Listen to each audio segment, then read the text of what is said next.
Hello, good morning. Welcome along to Ireland AM on Virgin Media 1. It is Tuesday, the 12th of March. Lovely to have you with us this morning. Thank you for joining us. First up, we are going to be getting a debrief on the referendum defeat.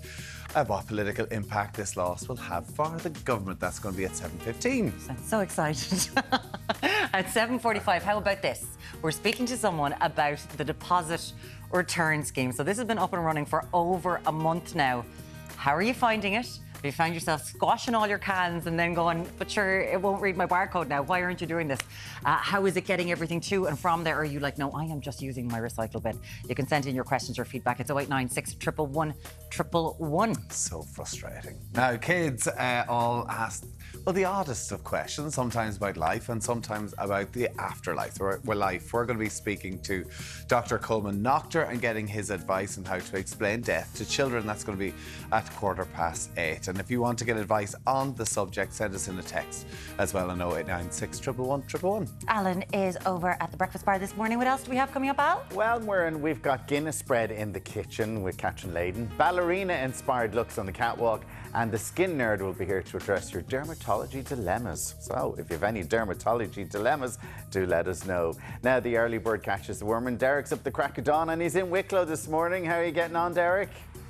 Yes, good morning, Al. Broadcasting live here from the Garden County. Now, showers to top and tail the island at the moment, then in from the west-southwest later on. Quite heavy, persistent and organised, and then into more rain in across Connacht through the northwest. So a bit of a bumpy ride over the coming hours. Now, ahead of our trip to Cove in County Cork tomorrow, we're broadcasting live here in Blessington in West Wicklow, the Bird of Prey Centre just out the road. So coming up later on, we've got Harris Hawks, we've got Barn Owls, so we're getting a little bit flighty later on this Tuesday. And Tommy Wyrne, see that structure there? Any ideas to what it is? Any guesses, guys? A water tap. A lump of stone. Oh my God, Wyrne! Yes, Wyrne, you're right. It is a fountain. I wasn't right then, no. By the Earls of Hillsborough, 1865. Well done, Wyrne. Well done to the municipal people of Blessington, bringing water to the masses. It's time now to take a look at this morning's papers. We'll start with the Irish Independent. Cartel boss Kinahan facing Eddie Hutch murder charge. Gardaí have recommended that exiled cartel boss Daniel Kinahan be charged over the murder of Jerry the Monk Hutch's brother Eddie 8 years ago. The Star also leads with charge Dan with Hutch hit. Gardaí want mob boss extradited for Eddie's murder. Similarly, the Herald says charge Daniel Kinahan with Hutch murder. The Examiner leads with road fatalities to rise if pub laws ease. New laws to allow nightclubs to open until 6 a.m. and pubs until 2:30 a.m. will lead to more trauma and deaths on the roads. That's according to the Road Safety Authority. The Mirror's front page, Deb's death driver rap. A man has appeared in court charged in connection with a crash that killed 2 students. Keane McCann and Delava Mohammed died on their way to their Debs in Clones last year. The Sun leads with top of the ops. Acting star Cillian Murphy from Douglas, County Cork made history as the first Irish-born man to win the Academy Award for Best Actor. President Michael D. Higgins has hailed it as a wonderful achievement, and the Taoiseach Micheál Martin, as well as Lord Mayor of Cork, Kieran McCarthy, spoke of their pride. The Irish Times goes with division between ministers over blame for referendum defeats. The government is struggling to contain fallout from the double referendum defeat after public divisions emerge between ministers over responsibility for the failed campaign. And finally, Senator, I did not engage in Vote Yes campaign. Fianna Fáil's Lisa Chambers has attempted to distance herself from the catastrophic referendum results by claiming she wasn't involved in the failed Yes, Yes campaign. This is despite pictures showing the senator canvassing in Dublin for Yes, Yes 2 weeks ago. That's the top story on the Daily Mail. She's Fianna Fáil. They were going for Yes, Yes. Anyway, up next, we're going to be discussing just that. We're getting a political sense check after what's been called a clear wake-up call following the referendum results last week. Yeah, we'll see you for that after the break.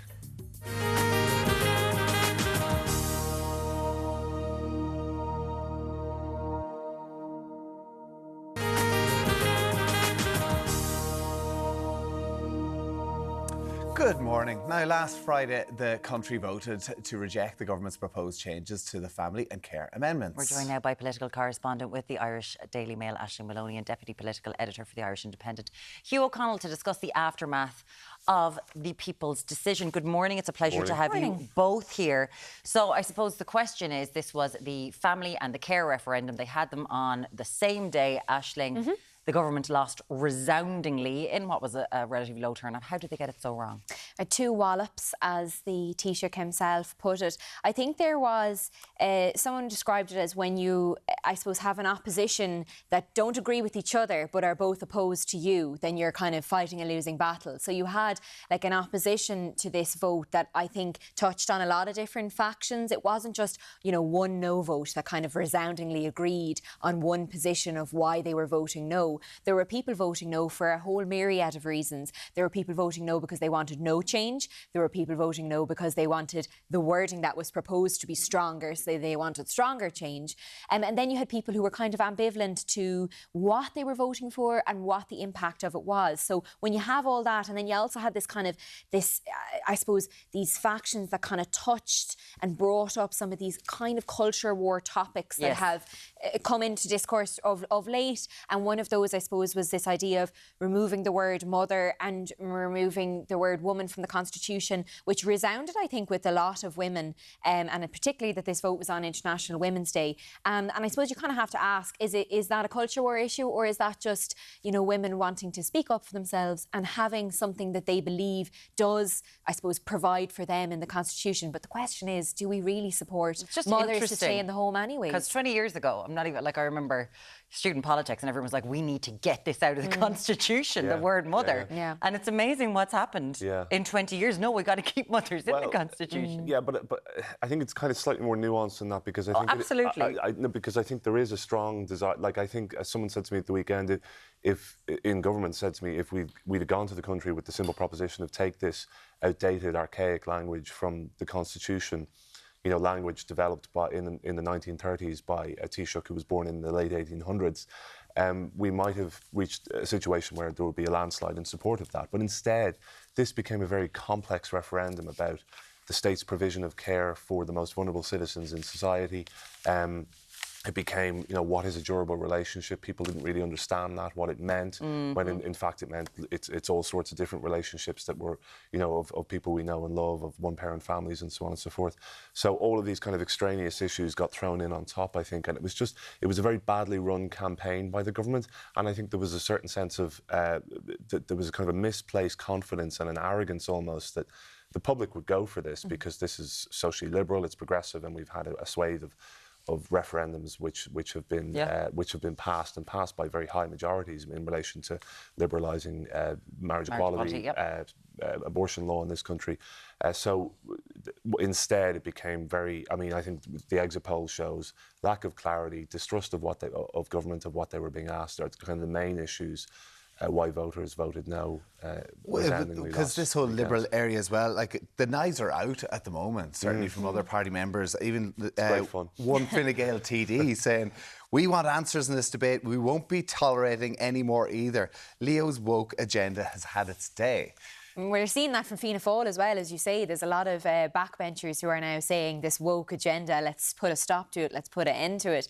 But I think maybe the wind will be slightly taken out of their sails when they finally do get to kind of put it to the Taoiseach next week at their parliamentary party meeting. Will things have moved on? But there is, as you touched on there, this railing against what they perceive as a woke agenda. But as you described there, like even years and years ago, this is something that we've talked about as being an archaic and sexist thing, but throughout the campaign, that sort of flipped in a way. And I think the government underestimated the opposition, they overestimated the support, and they underestimated the amount of campaigning that they were going to have to do here. And because that's one party member saying that, then you have other party members completely distance themselves. Fronta's Daily Mail as well. So you have Fianna Fáil's Lisa Chambers trying to distance herself, saying, I never agreed with it. But then there's pictures of her out handing out yes, yes leaflets.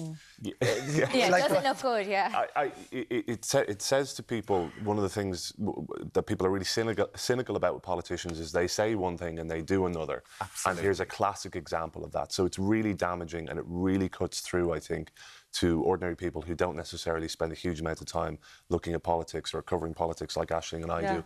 It's a classic example of a politician saying one thing, doing another. And I think that's a massive problem for Fianna Fáil, but it's also a big problem for Lisa Chambers. She's she's running for Europe for Fianna Fáil in the Midlands North West constituency. And I think her status and her reputation will be severely damaged by this.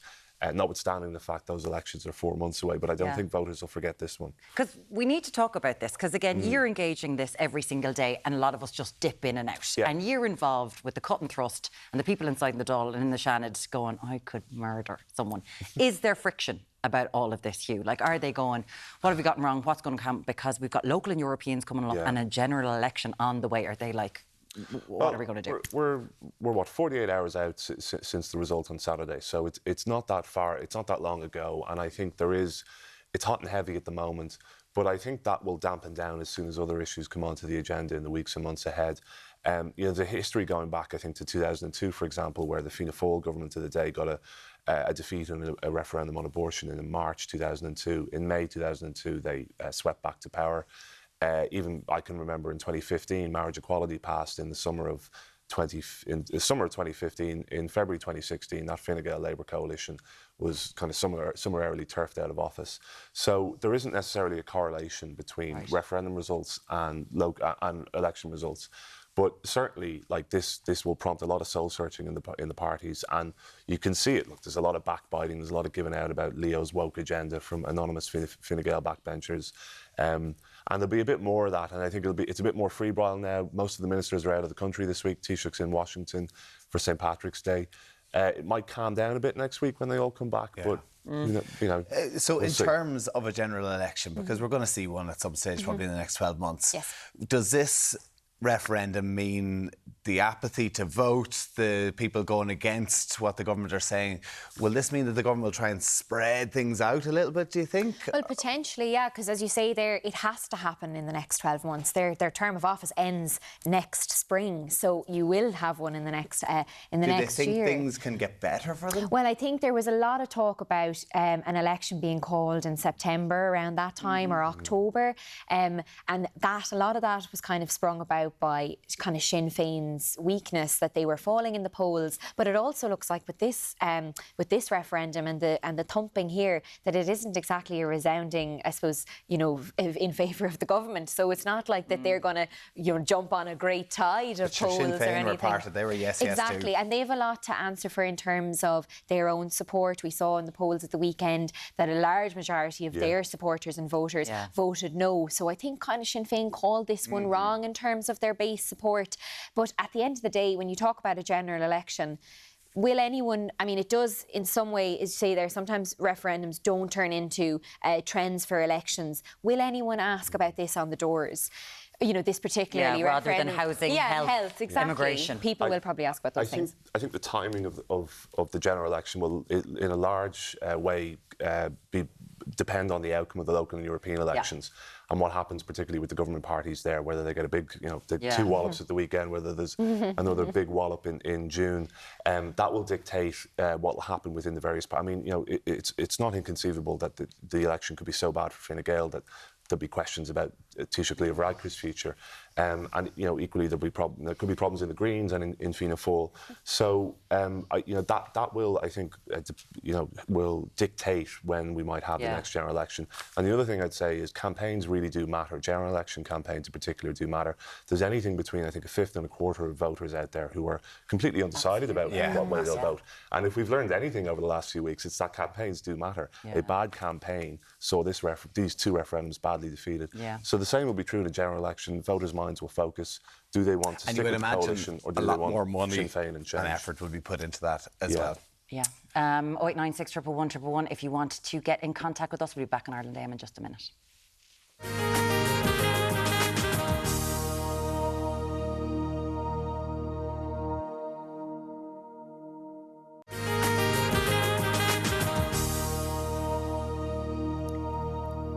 Yesterday, Taoiseach Leo Varadkar said that Ireland and the US must dedicate themselves to peace during his visit to Boston. Yes, and continue to join us with the stories this morning is political correspondent with the Irish Daily Mail, Aisling Maloney, and deputy political editor for the Irish Independent, Hugh O'Connell. Thank you both for staying with us. Aisling, let's start on that. So, Michael D. Higgins, obviously Leo Varadkar has head to Washington. Michael D.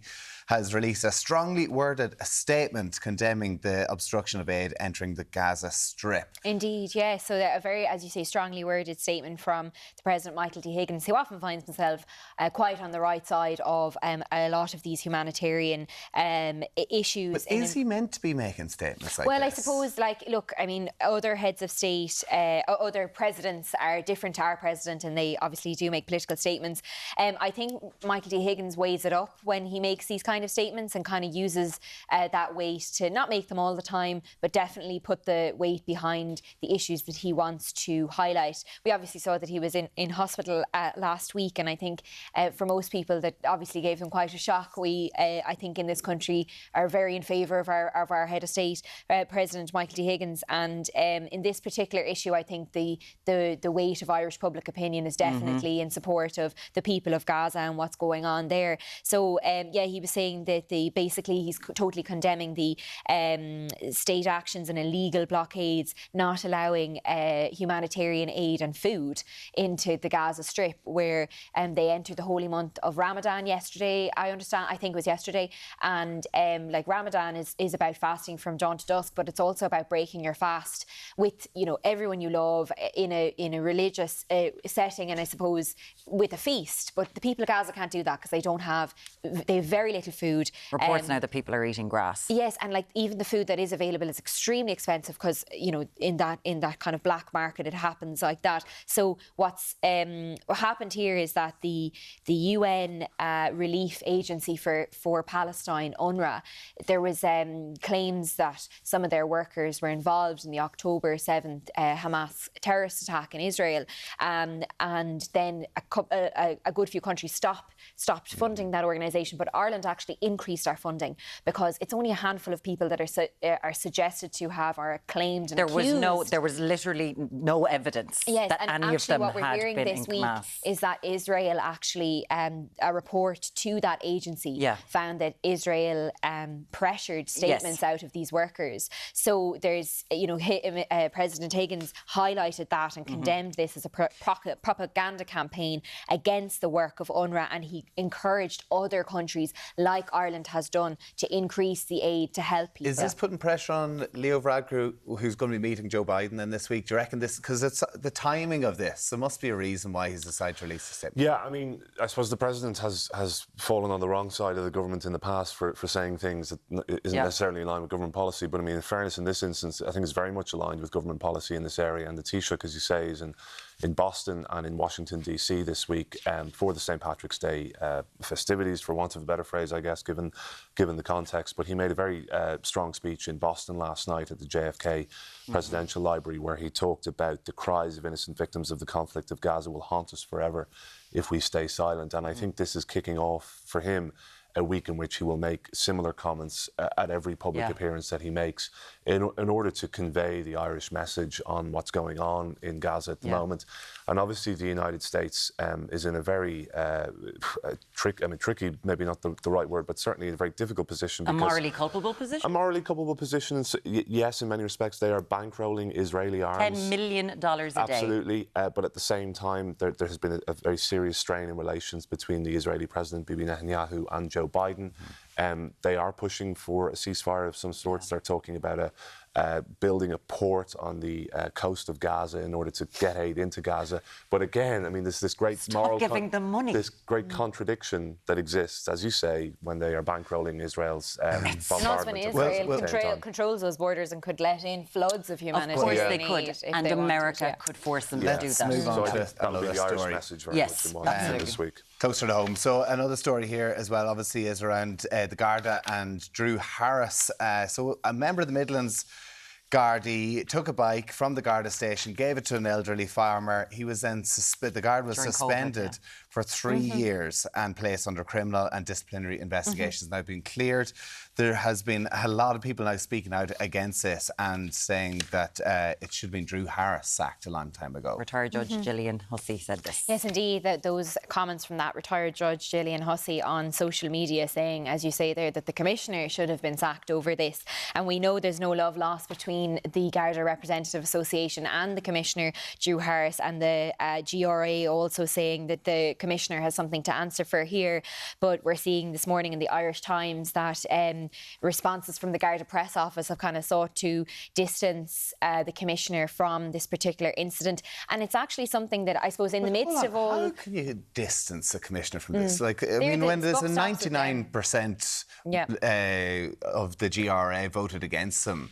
So, like, the morale in the Gardaí is rock bottom by the sounds of things, and something like this just doesn't help, does it? And this kind of comes into the context that we heard, like back at the Dublin riots, that Gardaí were kind of seen to be afraid to use some of their power and force because of things hanging over other Gardaí, which were some of these disciplinary investigations, which in some cases, and not in all cases, but in some cases, seen to be disproportionate. But as you say there, like the buck stops with the Garda Commissioner. Garda headquarters saying that the Commissioner did not handle the disciplinary investigations personally, and it's a delegated function to chief superintendents and above. But given the public's not interest, but the public's awareness of this case at the moment, you'd think that the Garda Commissioner could say, hang on now here, lads, like this has gone on long enough. Exactly. And actually over the weekend, Tommy, this is something that a load of people talked to me about, saying, did you hear that? Yeah. Like, kind of totally couldn't believe that this was going on. Now, the thing is, there has to be checks and balances because not all people are good and there could be nefarious activities going on, Hugh. So we do need checks and balances. But sometimes when something happens where someone takes a bike that is no one else's bike and gives it to a pensioner, right? And gives it to a pensioner during COVID who was in need. Do we have to have a bit of cop on and be like, OK, that's all right? Or is it about checks and balances and making sure everyone's treated the same? I think that's the thing that has really captured people's imagination with this case, is that this seems to be a wholly disproportionate response to the situation. I mean, let's remember, this is a pensioner looking to improve their circulation during COVID. Their bike is broken. They can't get it fixed because the bike shop is closed. They go to the local guard whom they know. There's a bike in storage for a year, the value of 50 quid or less. And the guard was going to be destroyed. The guard gets it out for him, gives it to him. There's an agreement that he'll give it back. Like everyone's delighted with the guards going, that's community policing, well done. Proper community. And the guards were widely praised during COVID for that kind of community policing and checking on elderly neighbours and all of those kinds of things. So this would seem to be an extraordinary action. I mean, there was some detail in the papers at the weekend, like a dawn raid by the NCBI or the NBCI, National Bureau of Criminal Investigation. This is treated as a criminal act, really. It's just extraordinarily disproportionate. And this particular guard had commendations and he had 30 years of... 30 years of being... Do you think someone that senior as well, that there would be a level of that kind of give and take in terms of that community policing and what you need to do to achieve it? Is there a grey area? Do we need to treat everyone the same, or do you have to have a bit of cop on? 0896 111 Helen McEntee again backs Drew Harris, the Garda Commissioner, on all matters as well. Hugh O'Connell, Deputy Political Editor with the Irish Independent. Great to have you with us. And Ashley Maloney, Political Correspondent with Irish Daily Mail. Brilliant. Thanks, guys. Coming up next, we're going to keep the blood pressure down. It's the deposit return scheme. We can all use it. See you in a minute. It's good. It's good.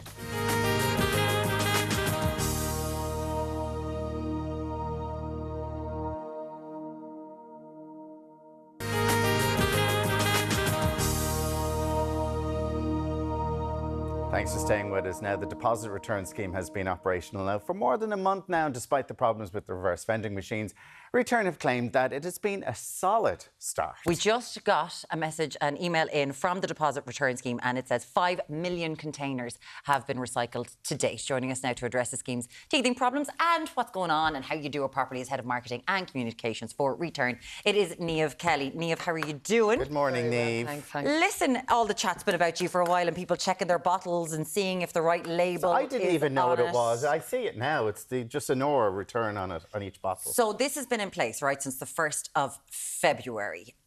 There were some initial teething problems, some machines not working, people having issues, having crushed their bottles and all that kind of stuff. So what have been the teething problems people have been getting onto you about? Yeah, I think exactly what you said, Maureen. I think at the start people are getting used of the reverse vending machine, what they can put in, whether it's non-deposit stock or whether it's return logo stock. And during the transition period, we also have a certain amount of where retailers are flushing through what they already have so that there is no waste. So you have non-deposit stock on the shelf. You also have a return logo stock on the shelf. And then there's some stock that doesn't have a logo on it but may have a deposit charged. But what we are saying to people is definitely, if you pay a deposit, you are entitled to your deposit. So are you back. saying that there's stock now in supermarkets that are automatically charging you as it's going through, even though it doesn't have the return on it?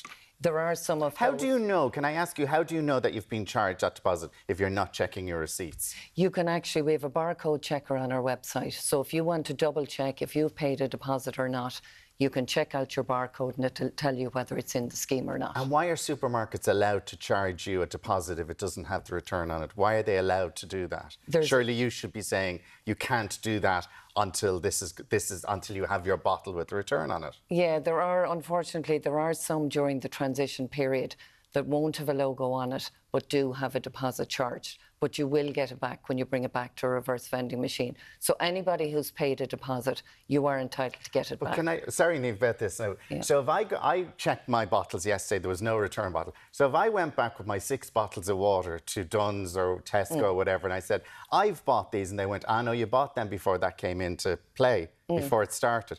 How are they supposed to know that? You'd have your receipt and you'd show them. And you'd But be like, do I need? I don't have my receipt from my supermarket if I bought it last month. but sure, how are you going to know that you paid the deposit on it? But that's what I'm saying. How do you know these things? Because it'll say it on your receipt. No, but will it say it on your receipt? No. Well, it will say it on your receipt, but even aside from that, as I said, if you want to check it on the barcode checker on the website, it'll tell you if it's included in the scheme.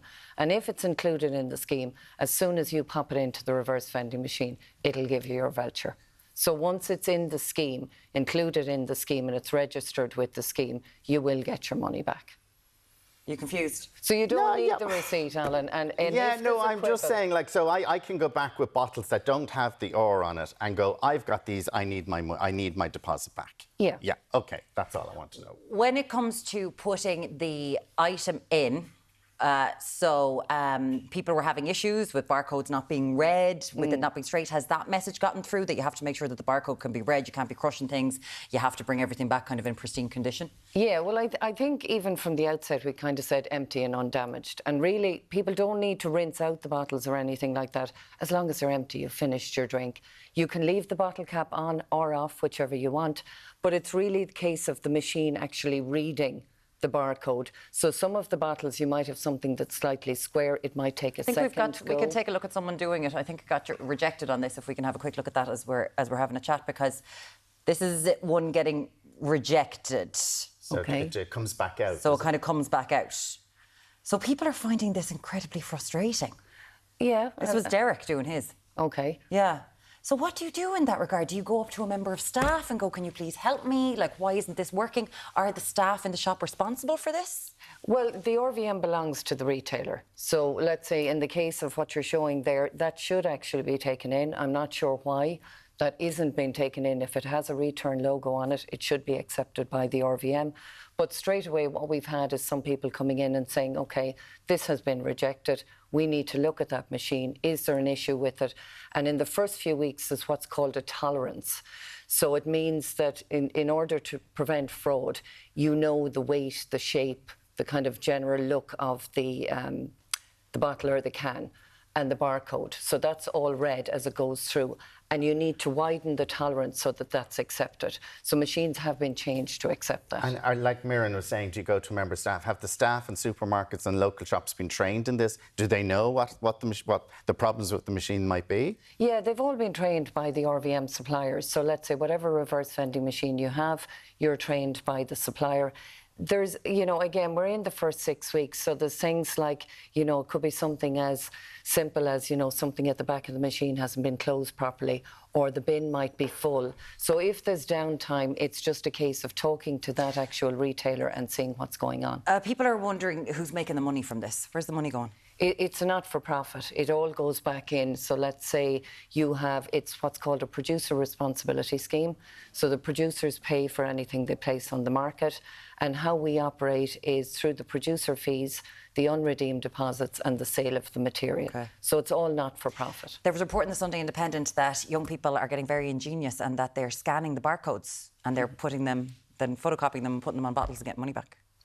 Yeah. And it's a lot of work, but I would say it is fraud. Yeah. It's something that you're not supposed to do, but it is for this time of the transition period. So let's say once it gets to the 1st of June, every plastic bottle and can between 150 ml and 3 litres will have that return logo. So it'll all be done. And just very quickly, you are entitled to cash, not like a receipt to go off your shopping in the store. Everyone is entitled to cash to get your refund. Oh, absolutely. I mean, the whole idea of this is that you buy your plastic bottles and cans, you have a fully refundable deposit. So when you go into any retailer, you get your voucher from the RVM, you can go up to the counter, use it against store purchase, or as you said... Or you can get ask it for money back. and- Yes, I didn't know remember. that. There you go. Now you do now. There we go. Pete Thank you Kelly, so much. Head of Marketing and Communication at Return. Thank you so much for joining us this morning. Still to come this morning, we'll be chatting to psychotherapist Coleman Noctor in just a little while. If you want to have any questions for him at the 0896 111 111. See you in a few minutes.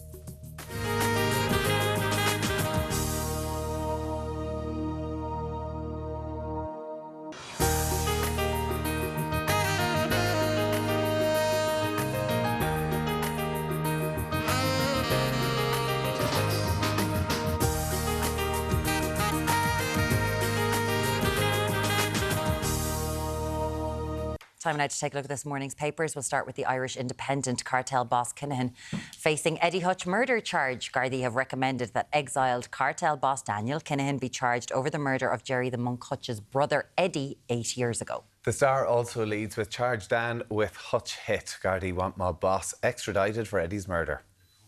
Similarly, the Herald goes with charge Daniel Kinahan with Hutch murder. The Examiner leads with road fatalities to rise if pub laws ease. New laws to allow nightclubs to open until 6 a.m. and pubs until 2:30 a.m. will lead to more trauma and deaths on the roads. That's according to the Road Safety Authority. The Mirror's front page, Deb's death driver rap. A man has appeared in court charged in connection with a crash that killed 2 students. Kia McCann and Alava Mohammed died on the way to their Debs in Clones last year. The Sun leads with top of the ops. Acting star Cillian Murphy from Douglas, County Cork, made history as the first Irish-born man to win the Academy Award for Best Actor. President Michael D. Higgins hailed it as a wonderful achievement. The Taoiseach Micheál Martin, as well as Lord Mayor of Cork, Kieran McCarthy, spoke of their pride. The Irish Times front page, division between ministers over blame for referendum defeats.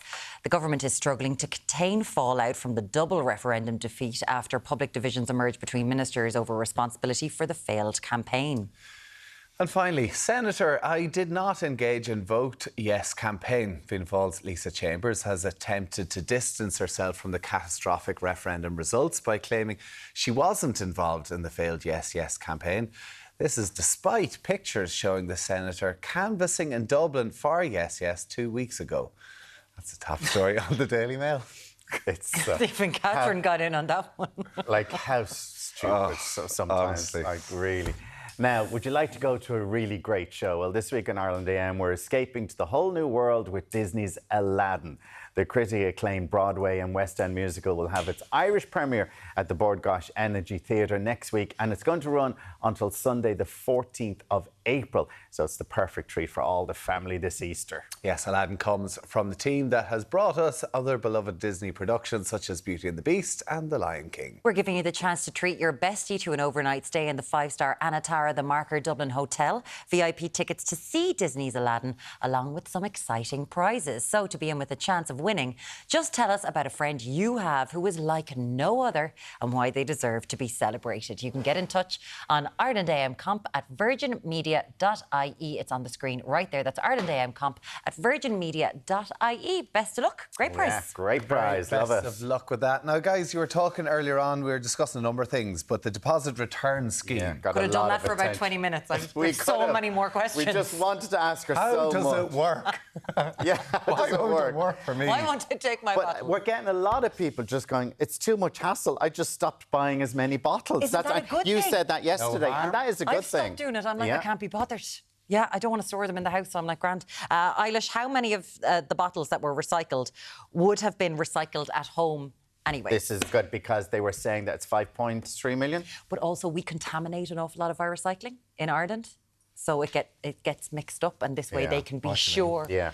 As in if things aren't washed out properly, or if you put food in with your recycling waste and next thing that's contaminated the whole thing, and it's like that can't be recycled Do this they way. check that if it goes into the machine? There's loads of systems in dirty. place whereby If they it's can find dirty, out though. if it's bad. Well, yeah, if it's crushed and stuff, they won't accept it. Ed says, still bottles everywhere, 5 million in a month. That when 5 million a day are used, hope it improves, but I doubt it. Yeah, Phil Are Minnis 5 says- million a day bottles used in Ireland? I don't Now, I think don't so, think we're. yeah. I don't. Everyone using a bottle a day? You were asking this about where does the money go. Philomena says, if I don't bring my bottle back, where does that money go? To the supermarket. The supermarket keeps it, or your local shop keeps it. I just stopped buying anything that will return on it. It's going on, or enough. I've enough to be doing.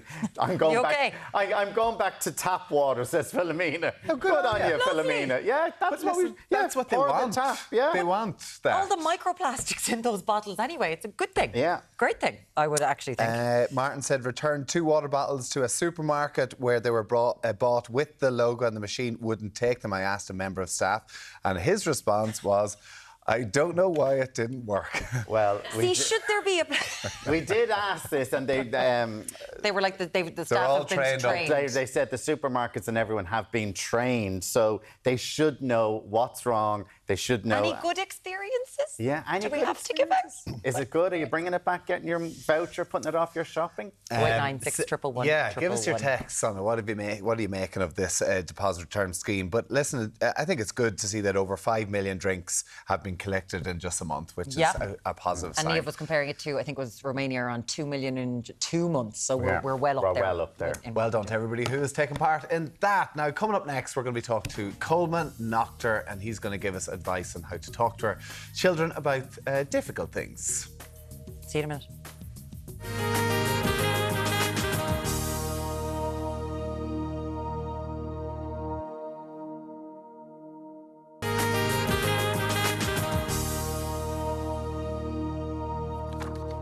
Now, any parent knows that kids are curious and will ask questions about every topic imaginable. So guess what difficult thing? Difficult things. You did tease it They're in a way. asking about. How do we approach the topic of grief and death with children? Psychotherapist Coleman Noctor joins us now with some advice. Hi, Coleman. Some Morning. advice. Tell us what to do. Listen, this is a very tough thing because it's a part of everyday life. So it makes sense if a child is curious about, where a grandparent is gone, where a friend is gone, if someone has died, right? It is. I mean, children are curious anyway, so they'll ask questions even about the most uncomfortable of topics. But it's important to say that, the idea of if there has been a death in their lives and they're curious about it, that might be one thing. But generally, they ask these questions anyway. So there's a point in children's lives around 7, 8, which is the age of reason. So they start to realise about permanency. Some things don't last forever. Up until that point, they don't really get it, Gotcha. So from the point of when they're trying to work that out, and that's right from the off. So if you go back to when children are infants and we do the peekaboo, they're gone, they're gone. It's all about absence and return, absence and return. And this is the point where they start to realise sometimes people don't return. So this is this moment. So you'll oftentimes get a child at that age asking, they'll start to get nervous around, will I wake up in the morning? When are you going to die? When am I going to die? And those sort of questions, they're kind of like a rite of passage. They're just them coming to terms with permanency. That doesn't have to be connected to any experience of death in their communities or in their families. Okay. So that would be a very normal thing. Generally, it's just them trying to work it out, being curious, and they want us to reassure them about consistency and permanency. From my experience on this, they generally try to spring it on you when you're not expecting it. So you could be just collecting in the car and then they throw out, when are you going to die? Or are you going to be here forever? And it's kind of one of those, God. it's hard to prepare. What do you say as a parent? Yeah, I'm not sure they do that strategically. I just think they have a thought and it comes out. So from the point of view, they don't have an idea of when it's a good time and a bad time. But a child will always ask a question when they have an answer themselves in mind that they want to clarify. So when they ask that question, for the moments before that, they're likely thinking about what happens when you die, and then they have an idea or a hypothesis about that's happening, and they're double checking with you. I mean, again, we would say you use clear language, so not things like difficult things, or you'd say death, you don't say gone to sleep or passing on and all that. Because if you say someone's gone to sleep, then the child starts to get anxious about themselves. About going to sleep. Yeah. So from the point of view, we would say be explicit about language and saying, yes, some people do die and it's a really unfortunate thing. And, you know, obviously we can sometimes make associations with being sick, but then you can get a child get anxious when they get an earache that they're going to die. So you have to be explicit around, you know, that it happens generally later in life. It doesn't tend to happen when we're healthy and young and all that sort of stuff. And, you know, but it is an eventuality that will happen. So we would recommend that you're clear about it, but obviously in a developmentally appropriate way. You don't want to frighten them or... What about, I suppose, because there's obviously people have different beliefs about religion and whatever else and heaven. So, you know, you might talk about heaven and being this wonderful thing because if somebody passed away and you say, well, they're gone to heaven. So do you try, like, is there a way of telling them the truth or telling them your own beliefs, or is there kind of an easier way to... Well, I would always be cautious about recommending people. That's at your own discretion according to your own belief system. But faith, there's something very comfortable in faith, comforting in the idea that people are still they're looking out for us and looking after us. And it's for children, that's a nice notion, but it's not the same as them being here. You know, from the point of view, the explicitness around that would be important. But you'd have children who might say, you know, I want to die to go and be with Granny. Yes, this is what our director Mo was saying yesterday, that her daughter's like, I can't wait to die. Heaven sounds like a great place. Yeah, and again, you know, you don't want to overham the positivities of heaven. But from the point of view, it's about, you know, these are things that, and you have to own the curiosity and the uncertainty of it. You know, we don't know when these things happen. And you know, what I would say is ask them what they know already or where that question is coming from. Sometimes it's nothing to do with death. It might be due to a change in their lives, a change of school environment, childcare, something like that. And it's that idea of consistency, and they want reassurance that other things aren't going to change. Okay. And they're asking it in the form of the death question.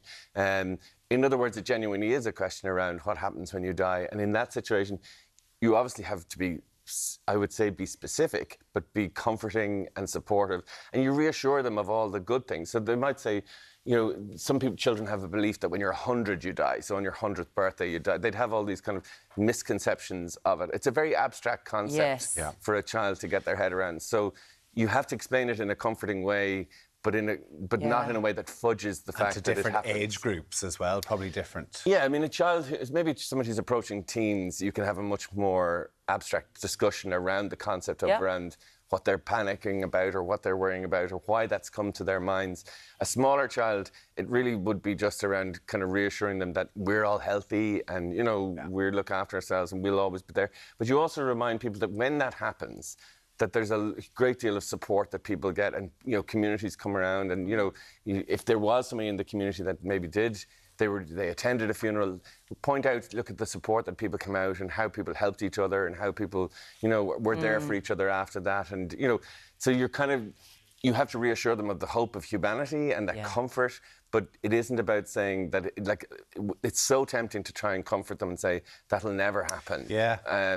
Which does, and again, the falling asleep or the passing over or gone away, these sorts of things are not explicit. And the question the child wants to know is about permanency. Do things happen that can't be reversed? And the answer is yes. Okay. It's an uncomfortable answer, but it is the answer. Okay, so you're not fudging it, death, you're gone. Like, you're not falling asleep. I can understand but how that would make an sometimes as issue. well, like, because it's sprung on you, it's hard to know the right thing, say at the right time. You might say in that situation, it's about saying that's a really interesting question. I'm going to come back to that, but you have to come back to it. It's so tempting to just don't worry about that and fob it off.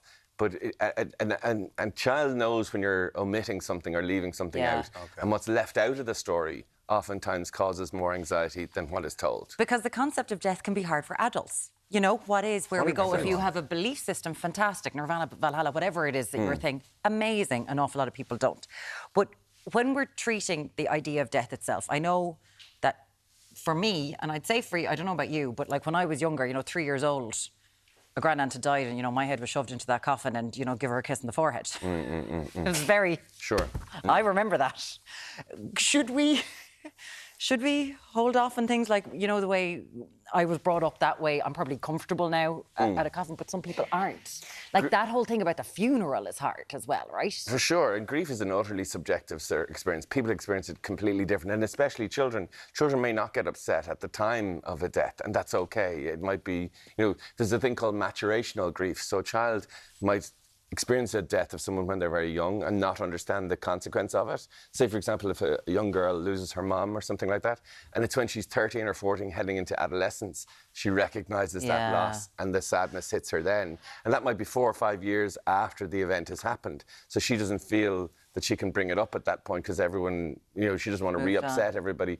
But everyone has their own experience of grief. And as a therapist, it's the most challenging thing is to just sit through grief. There's no way around it. There's no, quick tips on how to get around. Grief has to be endured, and it is something that is really, really difficult. But from the point of view of journeying with someone through that, and that's what communities do, and that's what people do. It's because it's all we can do. If you've omitted something, if you've maybe said the wrong thing to them, and the kid then gets a little anxiety from you this. keep smiling. Because it is, it's hard to. There's no manual really what to say. So, and they do develop a bit of anxiety. What do you kind of recommend for kids? I mean, again, revisit it. If it's a misunderstanding, it is about that. But it is about reminding them of all the consistency in their lives. So we're not moving house. We're not having any school changes. Mum and dad aren't going anywhere. We've got things to look forward to. So you're reminding, because a child can get fixated on the potential change. So they might be afraid of death because they're seeing a move into, they're starting primary school next year, or they have a new teacher that they're worried about. Oftentimes, every behaviour can sometimes be a signpost to anxiety rather than it being the anxiety itself. Right. So when they're talking about death, explore what other things are going on, because oftentimes it is about permanency and reassurance and consistency. God, it's very hard, isn't it? It is it's just hard. Yeah, there's lots of difficult topics. These are this hard is a hard one. questions, and there's nobody who'll ask a hard question better than a child. Oh, yeah, you're right. Amazing. Coleman Doctor, psychotherapist, thank you very much for that great insight. Let us know of your own experience of this as well, 0896 111.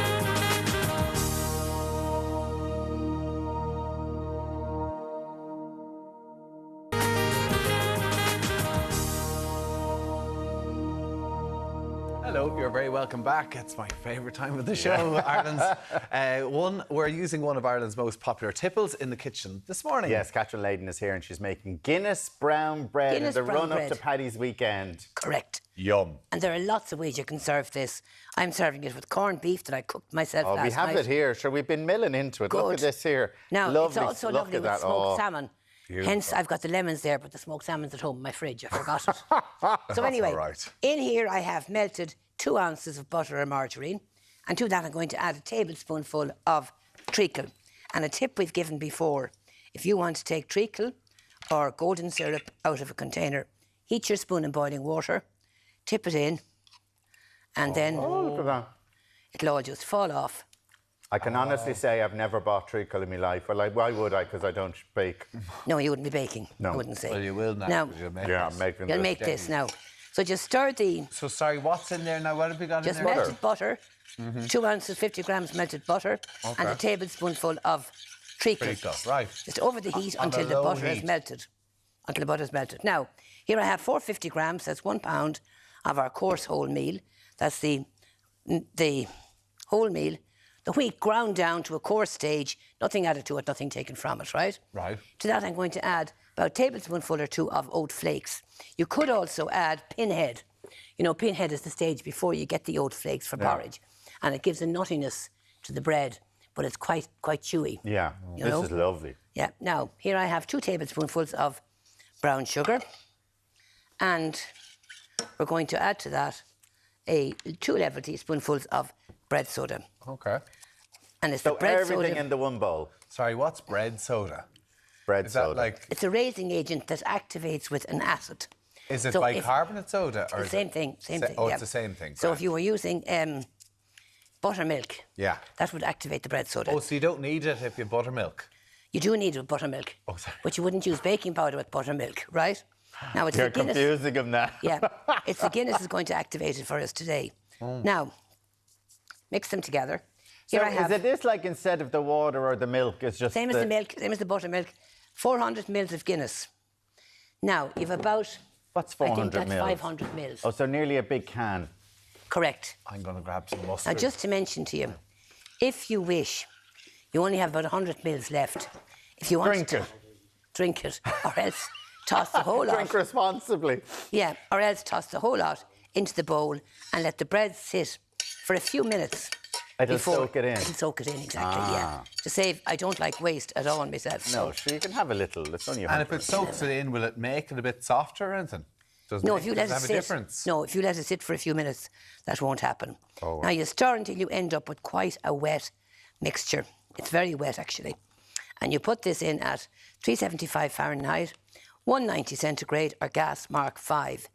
And it takes about 40 or 45 minutes to bake. Now, Katrin, Now- this is you're doing that. That's quite easy to do. So there's no need to do this in a mixer, is there? Not at all, no, Like, just 'cause your it's spoon. literally done there now. Absolutely, and it's very, very wet, as you see, and sloppy.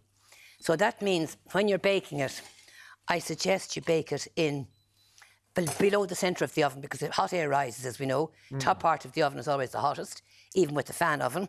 Right. So if it's too near the top, a It'll crust go will form on brown, the outside. and it won't be done. And it won't be done the centre. It'll be all soggy still inside. Correct.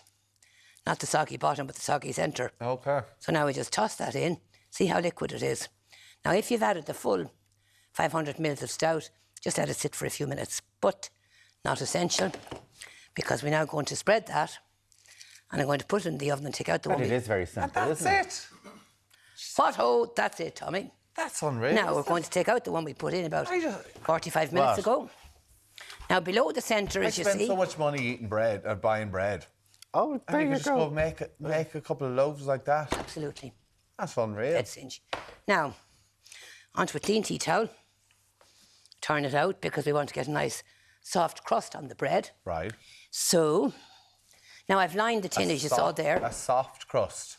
Soft crust. On the top, yeah. Now, some people like a hard I crust, still- yes, in which case the bread breaks when you're trying to cut it. right. So now, if the bread is baked, tap it, hollow sound. It's baked. That means it's baked, And yep. if it's not a hollow sound, Put you it back put in it the back oven. in. Yep, For what, another 10 minutes or so? 10, 15 minutes, yeah. But it should be done in about 40 to 45 minutes. And could you overdo it? You could burn it, yeah. Okay. And now it is dark in colour anyway from the treacle and the dark brown sugar and the Guinness, of course. Now, it doesn't mean you can't use Murphy's or Yeah. It's the old stout. yeah, you want, like stout, any it's sort of stout, stout. yeah. stout. It's stout, yeah. So we have it here, Katrin. So Have it there. like it's lovely inside. Like it's just gorgeous. Now you just You wrap that in a corned tea beef. towel. wrap that and turn it upside down so the heat comes out in the form of steam, giving you a soft crust on the bread. Yeah, you have it here. And Delicious. you're doing it with, you've I- boiled up some corned beef. Boiled up some Now corned you're beef putting, like, I thought put this was Dijon mustard. controversial, Dijon mustard with it. On the bread, yeah, because I love mustard Yeah, with ham. ham and and mustard can't beat it. See, yeah, I just thought... No, not try the it English there, Al. mustard. No, Come on, try no, it I there will. now. Okay. Watch the face now, lads. Here we go. Now, it's not the we'll hot have 'em mustard, it's converted. Dijon. Good. No. What do you make of that? Sorry, God, sorry, between us Catherine. and all harm, you couldn't I mean, leave the it. ham and the mustard are grand. Now, Catherine, I thought it was delicious. Look at Good. that clean plate. Two of them. Thank Have you more. so much, Time. Catherine. Have Boy, more. don't you worry about that. my pleasure. Happy Thank you. St. Patrick's Day to Happy everybody. St. Patrick's No, Day. wouldn't be doing the mustard. Thank you, the bread is beautiful. Now, Derek's for the birds this morning. We're going to catch up with him after the break.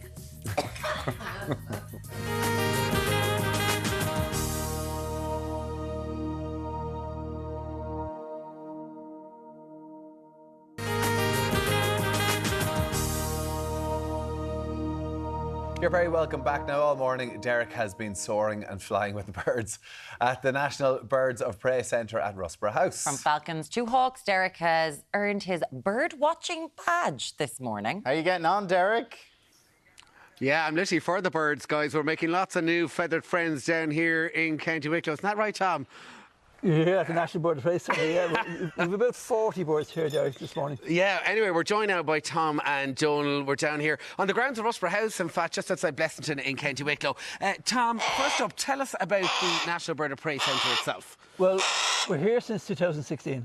And we've about, as I say, about 40 different birds of prey. We've tropical birds, we've Arctic birds, we've a huge range of native Irish birds of prey. Now, who have we got here? This is Maud. She is absolutely beautiful. This is Maud. She's about 15 years old this year. She's a Harris hawk from Texas, Arizona, New Mexico, to the southwest region of United States. And a very, very popular bird today in falconry. What does she normally eat then in terms of her diet? She's an opportunist. She catches a wide range of prey, from rabbits, jackrabbits, which are hares. They will take snakes, lizards, insects. They live in a pack in the wild, and large families of these, which would be a pack of large family, have been known to take down deer. I mean, incredible power, incredible strength, right? Well, yeah. This is her main tools here. So this bird weighs 2 pounds. She can drive those talons in at over 400 pounds per square inch. It's just phenomenal power. Incredible. Now, you've got a whole variety of other birds here. What else have you got, Tom? Well, we've eagles and owls, hawks, falcons from around the world. You're going to meet a barn owl now in a second, but we have the other falcons on the lawn here. These are the falcons. These are the fastest moving creature that's ever lived on this planet. Now, speed-wise, what are we talking? Well, they can dive at... They've been clocked at 242 miles per hour. 242, so what's that in kilometres? 378 kilometres per hour. So just to put it into perspective, the fastest land creature in the world is, of course, the cheetah. Doing 65 miles an hour. 65. So these are like 4 times faster. Well, the ones on the lawn here. They're so fast that they usually they come down and hit a bird from below. Wow. And that's where we get the term doing something in one fell swoop. One fell swoop.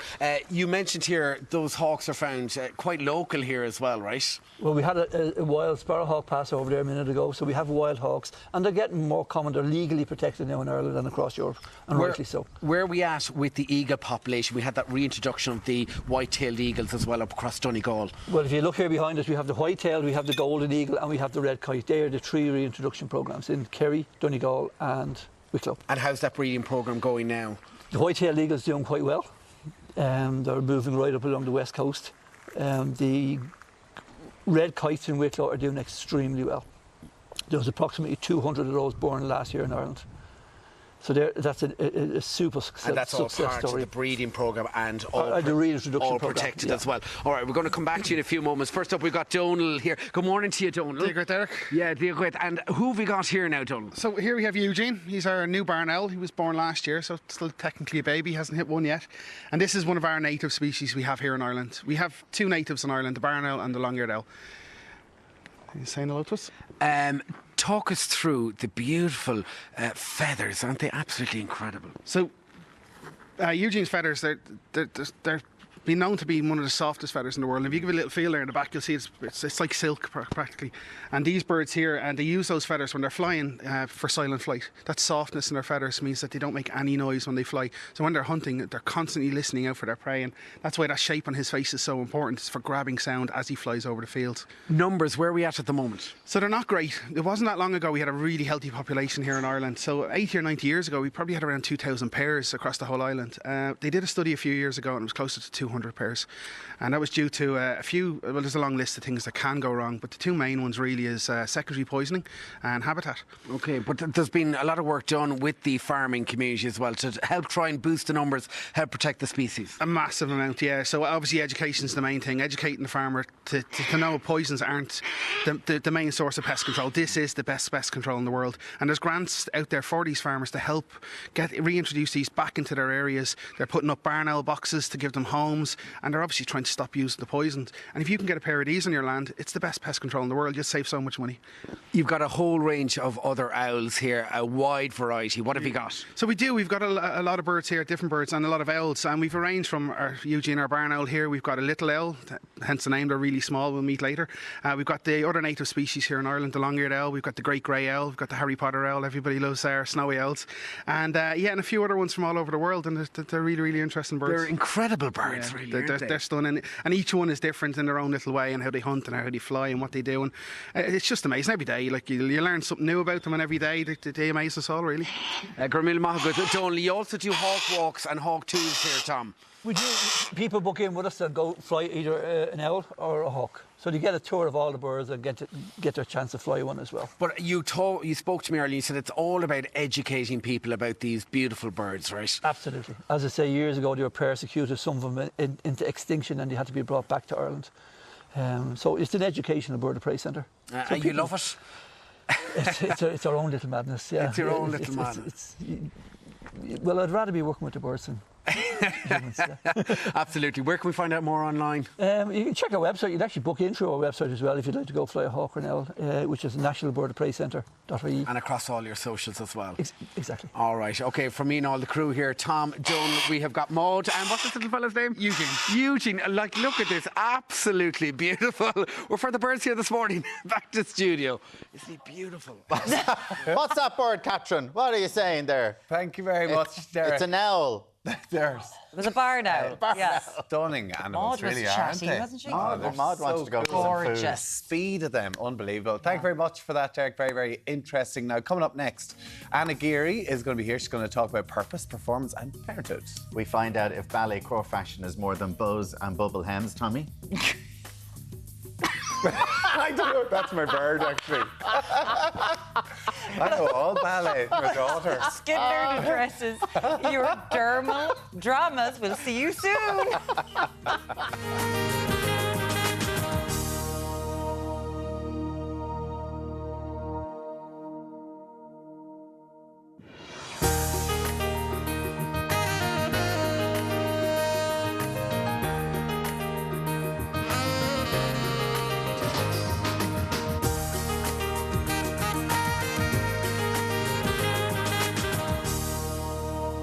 You're very welcome back. Now, Cheltenham 2024 is the biggest event in the jump racing calendar. Over 50,000 Irish spectators are expected to travel and enjoy one of the top race meets of the year. Georgia Media Sport presenter Bernard O'Toole. Look at him there. Oh, wow. Bernard, you have got all out the flat cap. We just caught you off camera getting a selfie Taking as well. selfies? Looking good, Bernard. So come I was here. just checking the cap. I wouldn't do a selfie, Tommy, let's be honest. I was just checking the cap to make sure it's okay. Sure. Yes, welcome to Cheltenham, where the rain is falling and the going we hear out there is soft to heavy in places. So who knows, the wet weather may help the Irish. They'll feel at home. But as you said, about 50,000 Irish expected to come through the gates here today, and 250,000 will come through, spectators in total, between now and Friday. It is, as you said, it's the Olympics of jump racing, and it's going to be a very, very special week here at Cheltenham. Like unbelievable Irish contingent there. Obviously, there's a lot of hopes after the rugby at the weekend. We're hoping that the Irish horses can put smiles on their faces. We talk about Willie Mullins, Bernard, because I think he's 94, a record 94 Cheltenham winners, and he's the man to be booking pretty much this week in Cheltenham. Yeah, he pretty much has horses right across the 28 races we're going to have here across the 4 days. It's called the Cheltenham Racing Festival. It could easily be called the Willie Mullins Racing Festival. As you said, 94 winners. If he wins 6 more, he can be the first ever trainer to have 100 winners. You wouldn't back against him doing that. To put it into context, he's been leading trainer here for the past 5 years. He's 21 more winners than any other trainer, and he's got the favourite as well today in the Champion Hurdle, the feature race, State Man. He won the big race last year, of course, with Galopin Deschamps, who won the Gold Cup. So he is absolutely phenomenal, Willie Mullins. He's right across all the races. The Irish also are hoping to do well. The Presby Cup is that battle between the Irish trained horses and also the British trained horses. The Irish have won there for the last 4 years in a row. If they're going to win that again, you wouldn't back against them not doing so. But if they are going to win that again, it will be Willie Mullins leading from the front. But to give you some of the action off the course, of course, all that's going on behind us with the Champion Hurdle today. But some of the key facts off the course: 8,000 gallons of tea will be drank here this week. 45,000 bread rolls, 9 tons of potatoes, thanks largely to the Irish, I suppose, 5 tons of smoked salmon, and over 5.5 million in prize money. It promises to be a special week here, but definitely if you're looking for someone, Willie Mullins, I wouldn't look past him this week. Is there someone else though? Isn't there a horse called Tommy Bow? I don't know if he's racing this week. There is a horse called Tommy Bow, and he's won before. I think he's injured at the moment. Of course. Would be special. Listen, it kicks off. I think the Supreme Novice Hurdle is at 1:30. You're there for the week, going to be reporting all the Irish winners, hopefully for us, Bernard. Yes, so coverage starts today in Virgin Media 1 at 1 o'clock. First race at 1:30, Champion Hurdle the feature, and we'll be presenting the bulletins live here from 5:30 and 7 o'clock today, and right across the week on Virgin Media Sport. Let's hope it's a special week for the Irish, and as long as the rain keeps on coming, I'll keep the cap on. Absolutely. I love the cap. Very Colin Meaney of you. You're looking fantastic. Certainly look the part. It's only Tuesday. I hope you have a perfect outfit for every day as well, Bernard. Oh, Ger would have packed him Ger well. has you well dressed. Different coat for every day.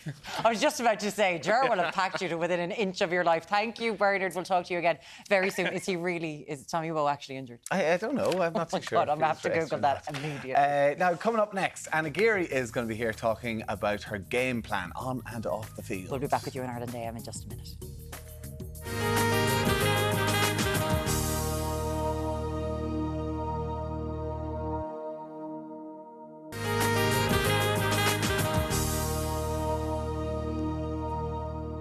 Welcome back. Now, wait for this. Our next guest amassed over 20 All-Ireland camogie medals during her sporting career.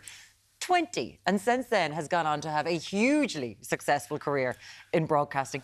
20. And guess where she's from? Cork. I mean, and Cillian Murphy. I mean, rub that in when you've won 20 Oscars, Cillian. Anna Geary joins us in studio. Good morning to you, Anna. Thank you very much for that introduction. I'm just thinking, yeah, in your face, Cillian. Exactly. All of this talk with Cillian Murphy ain't got nothing on you. Congratulations, 20 medals. But since we spoke to you last, of course, you've become mum to little baby Ronan. Yes. He's 7 months old now. How's it going? He doesn't care about the 20 Olympic medals. No, I don't think so. Assure you, I think I can buy shares in under eye concealer at this point because he's teething and he's keeping me awake, keeping me grounded. He's not letting me get too far ahead of myself as well.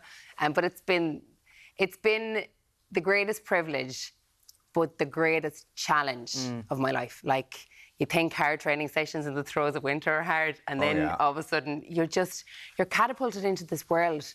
And you're winging it.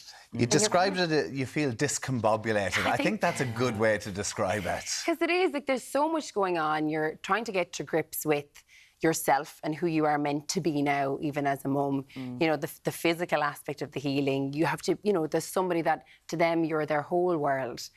And it gets amazing. But it is, like, there's a pressure there and there's overwhelming. I think now as well with the world of social media, everybody has an opinion. There's the right way to do things. And you nearly question yourself, am I doing enough? Am I good enough? Am I doing it the right way? And that can be hard. And it's hard to quieten down those voices because people think they're doing the right thing with their opinions. But a lot of the time you've got your closed circle, you've got your WhatsApp group with your girls and it's 2 o'clock in the morning and you're like, what is this baby doing? And that's what you need. But the opinions come thick and fast, especially when you are someone who's in the public. And I think you're right, but you do have to remind yourself that for the most part, people are trying to help. well. Yeah, and I think, and don't get me wrong, like, I am open to advice, and it's almost like you try to filter out the stuff that doesn't work. It's just in the days where you might be lacking in sleep or not feeling great in yourself or something in your life might have happened, and then you have to remind yourself that, okay, well, somebody else is depending on me. I still have nappies to change, I still have to feed, I still have to get on with life too. And he's been a real good leveler, I think, like, and a real good perspective giver, because I would have been an overthinker in nature, and even like, I suppose, like that from the point even of sport, constantly trying to be better and sweating the small stuff at times. Whereas for him, he doesn't care about any of that. And it's really good to remind me about what's actually important. You're absolutely right. It's a brilliant grounder, bring you back down to reality again. Listen, and he's coming at a time, you've had a difficult period. Obviously, your dad, I think it's coming up to his 2-year anniversary. You lost your brother last year as well. Has it helped this, Ronan coming along and maybe distracting, or it's just been, a good time for this? Or? Yeah, like, I think when it comes to grief, different people handle it in different ways, at different paces, and it doesn't matter if you've lost somebody a few months ago, a few years ago, there's a void there in your life. So for me, having Ronan gave me purpose, absolutely, and it definitely was something I'm really grateful for. It's why I actually dedicated the book to him, because it was on the days where I was finding it really hard. He gave me focus. He, the smile in his face when he'd wake you up in the middle of the night, and all of a sudden he's there. And it does. He gave us joy, I think, at a really difficult time. But I think as well, it's really important in the midst of grief, and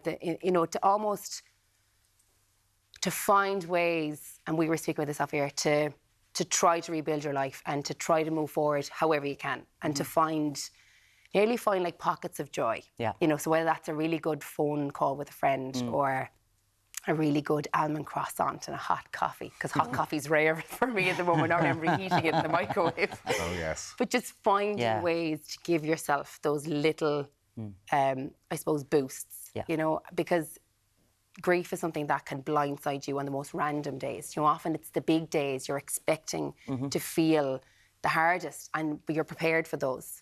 You know, I remember the very first time when I lost my dad, it was coming up to Easter. And Dad and I had a real appreciation for Easter eggs. And we were always trying to outdo each other and who can get the bigger Easter egg. And the very first time I saw them stocked, it just hit me, because I thought I'd never buy him an Easter egg again. And it wasn't his birthday, and it was just something like that. And I suppose you can really connect and understand. And it's almost, unfortunately, this shared community of people when you do lose somebody. And it is just finding ways. It is really finding those ways to put one foot in front of the other. Yeah. You know, and I think that's really important for people to know that too, that grief isn't linear, doesn't have a timeline. You shouldn't feel that you have to do something. But it is being unapologetically yourself and how you deal with your grief. You know, I think that's really important for people to allow themselves permission. Yeah. You know, and it's completely individual. Yeah. It's your own. You deal with it in your own way. And however you feel is okay. Yeah. Like there's no guidebook, you know. It's interesting. There is no guidebook, but there is a guidebook. It's like I gave you the perfect segue. There's no guidebook. Hold on, but there's my guidebook. Let's talk about that one. Because everything that you have been going through, new baby, the hormones, the no sleep, 2 tragedies in your life. And I remember I was talking to you one night, and you were on Instagram, and I was like, what do you do? And you were like, oh, I'm writing a book. I was like, oh, of course you are. Of course you are. Because this is Anna's game plan. Tell us about this, because this is an awful lot about things that you will have learned, not just in your sporting career, performance career, but in kind of all aspects of your life and wellness. What's this about? So I suppose Anna's game, it's like a nod to my sports career, but it's not a sports book. It's for anybody. You don't have to be interested in sport. But I think, you know that, Tommy, you learn so many life lessons from sport as well, and from dealing with setbacks, or from, you know, and dealing with things that haven't gone to plan. And for me, the book has been swirling around in my head for a long time. And it didn't feel like the right time for one reason or another. And then suddenly in the last year it did. You know, from life experience, I felt I had something to share that might help other people. Yeah. And that's, I suppose, the book even in itself is broken down into 5 different sections. So it's acceptance, purpose, consistency, challenge, and kindness. You can dip in and out of it. You don't have to read it in one go, but there's stories in there. There's real practical exercises for people to try things out and see what fits. Because I think that when it comes to our health and our well-being and how we deal with everyday life, you know, I suppose that there's no one size fits all. So there's things in there that people can try out to see, well, you know, maybe this will work for me, or maybe that will work for me. And the tools in there are things that I've leaned into in the last number of years. There are tools, like things, just even like some things that you enjoy, puts a smile on your face, really simple questions you have in there, don't think much about it. And it's, you know, in a world where there's so much pressure and sometimes we feel so like you're just constantly chasing, even then what you find joy in, even learn how to say no to things. So it is very practical, to be fair, for anybody in different walks of life. And I really wanted it to be practical. I didn't like, coffee table books are brilliant, but I didn't want it to be a coffee table book. I wanted to have, you know, pages turned down and writing in the margins. And like even you mentioned the idea of saying no. I think sometimes as well you need to say yes. Like, I suppose one of the greatest challenges that I've ever done is saying yes to writing the book, because I had the imposter syndrome, I had the fear of not being good enough, I had the fear, oh, will anyone buy it? And you know, and I was like, my family would buy it, it's okay. But you know, it's the, you know, dealing with the negative thought loops, dealing with that imposter syndrome, dealing with body image. For me as a sports person, transitioning to being pregnant and then the postpartum, even how you adjust your mindset. Oh my God, that's really what it's about. It's if you can make small adjustments to your mindset, it like has this positive knock-on ripple effect. And, you know, it's even small things like how to deal with social media, how to deal with, you know, friendships when they don't go according to plan, relationships, how to deal with, you know, maybe when your goals. She drops the friendship and relationships that don't go according to plan at the very end. I'm like, who? Go on, what? Tell us more on that. What's going on here? This is but there's Anna's take-home points. And where am I looking at this? So it's like a tactics board. So it's like at the end of every chapter, it's like, this is your tactics board, thing. and it's yours. You know, it's not mine, it's not anyone else's. It's your tactics board for Banish negative self-talk. You can do it! ! And underneath read. That's all the stuff you read. You read, exactly. And I've also given, like, let's say, podcast suggestions, like, let's say, movie suggestions, song suggestions, depending on What's what your I'm movie talking suggestion? About. Well, One of the ones. Cillian Murphy, Oppenheimer, Cork, obviously. Well, of course I was going to say that. Listen, and you're saying no to stuff as well. You're a busy woman as well. You've got Love in the Country coming back on RTE2. You're back joining Ireland's Fittest Families again. And we're casting for Love in the Country Oh my at the moment. goodness. So, like the men and women of Ireland of all ages, maybe this is what you say yes to for 2024. This is the one that you want. Yeah. Anna's game plan, it is out now. Anna Geary. Thanks for holding that Thank up. you so much. Congratulations. We're good at doing that. We're good at doing that. Class. Well Thank done. you. Guidebook that you And on need. Little Ronan Thank as you. well. Cheers, thanks so hope much. you're getting some sleep. Coming up, Tommy Bowe's going to be pliéing in fashion, apparently. Pliéing. Yeah, apparently. Apparently. We'll see after the break. I don't know what it is. That's the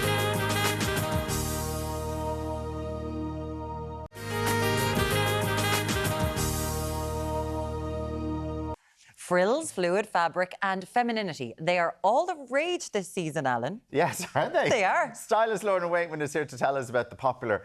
Now, is it ballet core aesthetic? Yeah, it definitely is. Explain for people at home who are going, what in God's name is ballet core aesthetic or ballet core aesthetic? First of all, we're not going to send you out in a leotard and a tutu, right? So that's the big takeaway. It's been a big catwalk trend. You might have heard of the designer Miu Miu, who has really kind of emphasised... Miu Miu, know her well. Very well. Oh, Lorna, I don't know why you tried. It's a hard sell this morning. Anyway, we'll keep going. The leg warmers, the ballet flats, the light fabrics, the cardigans, all of those emblems of ballet have become more of a mainstream trend. Okay, and some of the celebs, let's have a look at some of the celebs who have been doing this ballet core aesthetic. I think we have some shots of them here. So who are these people now? So that's Alexa Chung. That's Alexa Chung. Alexa, so she's the queen of the ballet flat. But also she loves that proportion-based dress that ballerinas love. So a little bit fitted on the top, volume on the bottom. She's so giving it the full ballet She's giving the full moves there. ballet moves. Maybe a little bit better than our attempts this morning, Alan. Yeah. But it's a very soft, delicate... Hailey Bieber. Yeah, it's a real delicate trend. So everything is delicate, from the soft textures to the jewellery to a very strange looking dress. It's quite a lot of bubble. There's actually like a bubble trend with a lot of skirts now as well. Gigi. So that's Gigi, who's recently cut her hair as well. So she's in a bob recently too. Lovely. But it's that's a very tonal look as well. So we've got a tonal look today. Let's get into it. Audrey is our Okay, first. Audrey's our look first, today. and she is our off-duty ballerina. So this is a very young aesthetic, which I think the Hailey Bieber fans, the Kylie Jenner fans will absolutely go for, right? So if you think about all of the textures with ballerinas, we need to kind of balance the contrast between the hard and the soft textures. So you've got cardigans. You'll always see ballerinas in cardigans. Because they're in light fabrics, they're always layering up in them. And then to make it a little bit funky, we're adding the oversized jacket. So I've seen this jacket everywhere. it is everywhere. And actually, and when I was researching ballerinas coming out of, let's say, the Met or out of any of the kind of the Covent Garden Opera House, they all had like bomber jacket, denim jacket on, you know? So it is a very off-duty tribute to it. And then down to, as we move down to the skirt. The little car, stop it. I went to London yesterday just on the off chance to have a look, just for you, Alan, a little to make it work. pink cardigan. Look at this, a lovely little cardigan So from this is a Penneys. lovely soft pink, and you'll know that when you think of a ballerina, it's all very light fabrics in terms of, or light colours rather. So you've got dusky pinks and mints and creams. So this is a lovely little way of getting the look very affordably too from Penneys as well. Then when it comes to different kind of textures, this is plissé. Plissé skirts are a very industrially pressed pleat. So if you wash it, it's not going to come out. So it kind of like creates a little bit of volume. Audrey will just pull out the skirt there at the side. You can see it. So it's actually a lot more volume than it looks. Yeah. And it also, it's very flirty and it moves an awful lot as well. And that's another kind of pleat or texture that you'll associate with ballet as well. Now, leg warmer. Let's get after the leg warmer. We're not getting back to leg warmers, So I couldn't do ballet without putting leg warmers in, because Miu Miu have made leg warmers a thing on the catwalk. So if you want to go for them, this is how to do it. And I'll I be think honest, with coming a into trainer, work, I'd wear those. You'd be cozy. You would be so like cozy. Billie Eilish for her granny socks on at the Oscars. You'd be so cozy. And then wearing them with a trainer, these are from Green's Shoes. They are the New Balance trainer, which are so kind of synonymous with street style now, and they're a very big cool factor with this look as well. Are we honestly going to see leg warmers coming back? Really? I've seen them already. Really? I've seen them already, yeah, definitely. I can't wait for the first guest to wear them on Ireland AM. He's love it. Jewellery. Our jewellery echoes all of the kind of feminine softness that comes with this trend. So everything is really delicate. which I really, really like. So it's very wearable and easy to do. And that's all from Night and Day today. Gorgeous. Lovely. Thank you so much, Audrey. Yumiko. So Yumiko's going to do that. This is gorgeous. This is gorgeous. So this is kind of like that tonal look we saw on Gigi Hadid. So it's all about very simple styling, but the tribute to ballet is in the detail. So the big volume on the sleeves, frills. We're back to that era of pretty tops, which I just love because they don't just work with the skirt, they'll work with denim as well to create something totally different. That's a gorgeous top. Isn't it absolutely beautiful? The sleeve detail is fab on that. It is, and the back is so stunning as well. And also, I like something covering my arms. So it comes right down over your arms just a little bit as well. And it has such a lovely fall to it as well. So it's a square shape, so it'll glide right down your torso and sit really nicely just great in your with high-waisted jeans. Great with this skirt. This skirt is beautiful, What's right? on trend? Is that a... On trend.eu, that's the website. That's the website, yeah, that you can, these are available at. So this kind of semi-maxi skirt, actually it isn't a coordinated outfit, but the two colours, no, they're just two pieces I put together. So they look really nice together. And this skirt is just such a capsule piece for a wardrobe as well. And it has a little slit at the side. So if you can really go to town on the footwear as well. But I brought back your favourite piece of footwear, Alan, which is the Birkenstock. Thank you. Yeah. For me, Miriam loves them, they are back. They will never go anywhere. They're such a good investment. You've dressed it down with that, but I can imagine a pair of high heels with that or a beautiful pair of shoes. That'll totally a night out. Totally, and that's the obvious choice. But when we're thinking about kind of, you know, the lovely comfort factor that comes with ballet, then you go with the sandal. Talk about these earrings. These earrings are so beautiful. Gorgeous. So we're staying with that theme of being delicate, but aren't these lovely? They're kind of like a swirl. Yeah. Aren't they? And also with this look, everything is quite minimal. So you'll notice how simple this jewellery is, so that you're not taking away from the overall effect, you're just complementing it. And Yumiko's half up, half down hair as well. It's gorgeous. I know, she has great hair. Thank great you, Yumiko. hair. Cheers. We're moving on to look 3. It's lovely, yeah, isn't it? it's love. It's Sophie. really suits her. Sophie, we saw this earlier on. We saw this earlier on. So if you think about this dress in different parts, you've got this lovely puff sleeve, which pays tribute to the volume that we see ballerinas wear when they're on stage. You've got that wrap tie, which is another really popular style of top that ballerinas wear, whether it's a cardigan or something to keep them warm. And what's lovely about this dress is that you can decide where that V neckline sits. So you can wear it a little bit lower or a little bit higher like I have on Sophie today. And also this kind of crinkle effect chiffon is so hard wearing that it's a fabric that will last a really long amount of time, and it just takes one kind of steam and then all the creases are out, and it's really, really good. I also love the length. It's slightly longer, and then it complements what I'm doing is my take on the ballet shoe. So ballet shoes, they're typically, they're typically very, very flat. And if you just want a little bit of height for proportion, like with this longer style skirt, it just gives you that little bit of literally elevating. And they're from Green's shoes as well. And then the jewellery. Our jewellery is, we've got pearl. Lovely. Pearl is such a classic piece of jewellery. And also what I love about this is it's very affordable jewellery, so you can get that look. In a way, you can try the trend and see if you like it and style it in with the pieces you already have. So very delicate little earring. And then we've got a drop necklace, and actually you can adjust the length of that. So with a V neckline, you'll sit, it just sits halfway down the neckline. And then you can move it down depending on how you wear it as well. So lovely look. Thank you, Sophie. Clever necklace. Audrey's back for our final look. Our final look, so you might think, okay, how are we getting ballet from this? Sheer fabrics are a big ballet trend, and actually if you think about, there's Simone Rocha, there's the Irish designer Roisin Pierce that have gone really into these sheer kind of fabrics for this season. So we're taking kind of the high street version of that. So this actually things with such conviction. I'm with you. Gorgeous dress. That's 20 quid. Yeah, and it's from Pennies quid. and it's fully lined. Lovely. So you don't have to kind of layer it over something, and it's got that kind of off the shoulder look, which I love, and it's got a long sleeve. Great. Love a long sleeve as well. And if we move down to these kind of heels. So shoe boot. Shoe boot. But you've got an open toe. So when you've got a longer length, you've got a little bit of foot. So I say this quite a lot actually. So you just have nice continuity of your leg with elongates you as well. And then we've got a headband, which looks absolutely super cool, I think, when we come up to the top. You've got like that kind of accessory tribute. And actually hair accessories are a big thing with Your this trend headband too. when you're doing your ballet classes. Exactly, And your exactly. jewellery? Yeah, and our jewellery, again, it's like the little hoop, which I think is just gorgeous. And these, again, are from Night and Day. But also with a look like this, you don't want to overwhelm it with jewellery as well. And we've kept the necklace the same as before, so you're kind of reworking what you already have. Great dress. So there's little pockets of trend within ballet that you can take and get them into your kind of everyday style. Always a top-notch job. Thank you so much. Pleasure. Thank you so much, My Lorna. pleasure. And now, coming up next, the Skin Nerd is getting our skin in tip-top shape. yeah, we've mashed avocado over there. God knows what she's going to do with it. See you after the break.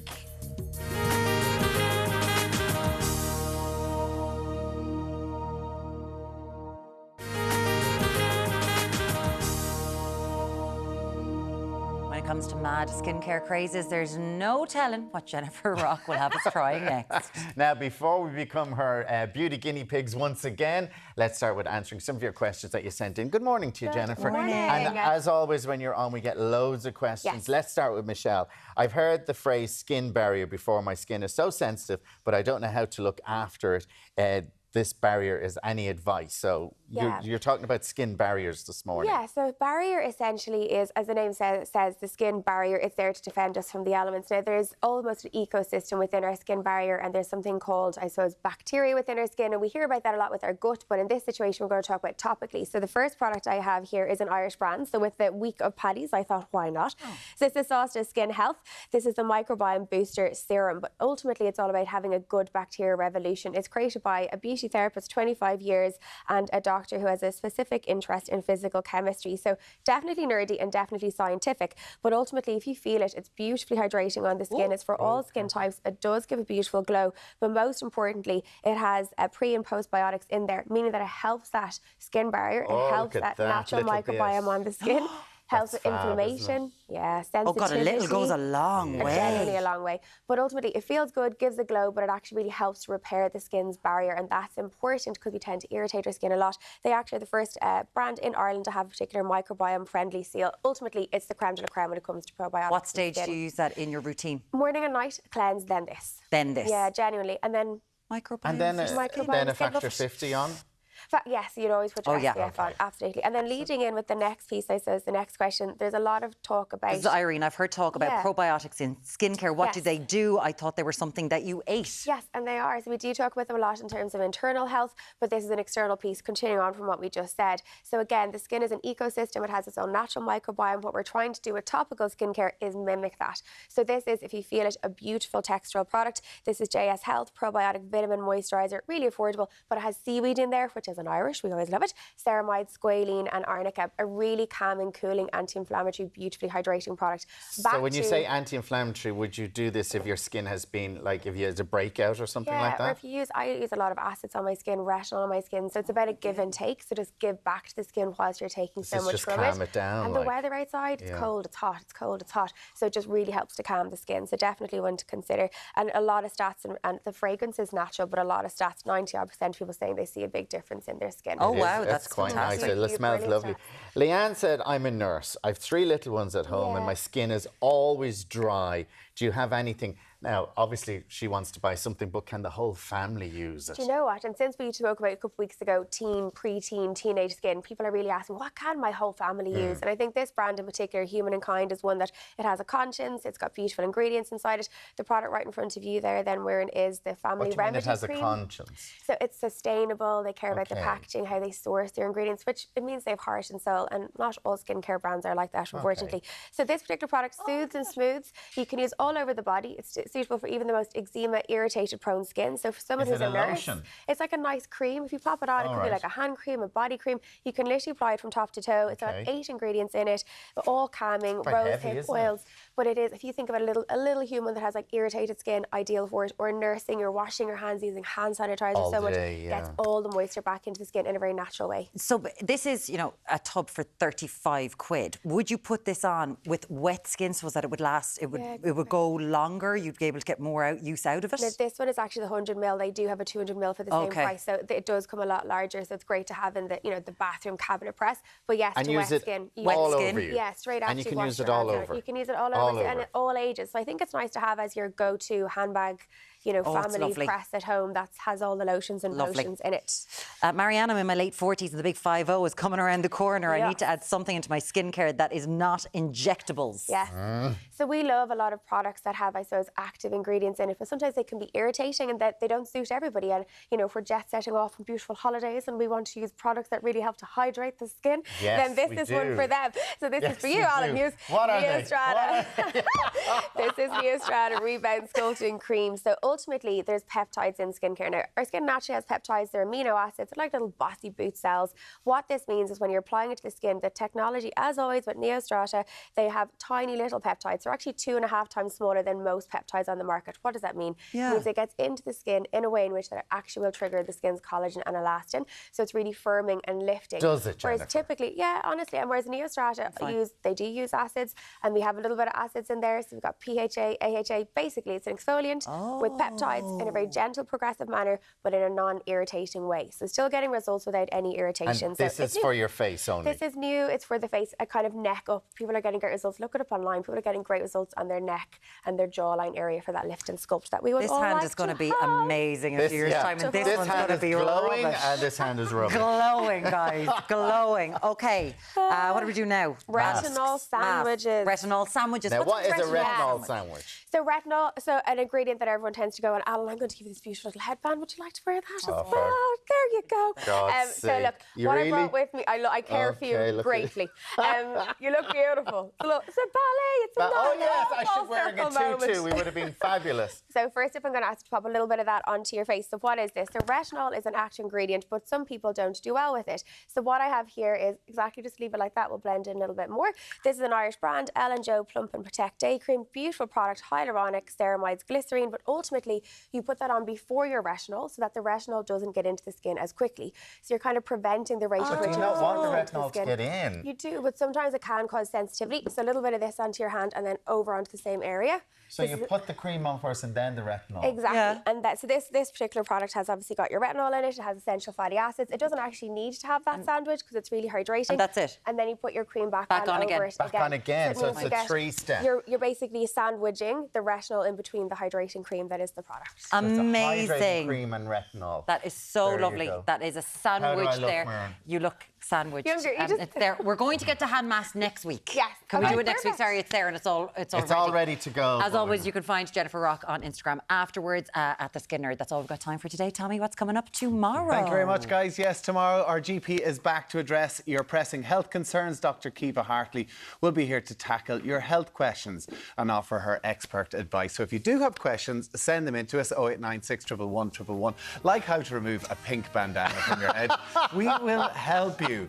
Gina Daly's going to making some lovely dish in the kitchen for St. Patrick's Day. Plus, author Jane Casey is going to be here tomorrow morning talking about Maeve Kerrigan. Talk to you at 7 a.m. Bye. A coddle. Love it.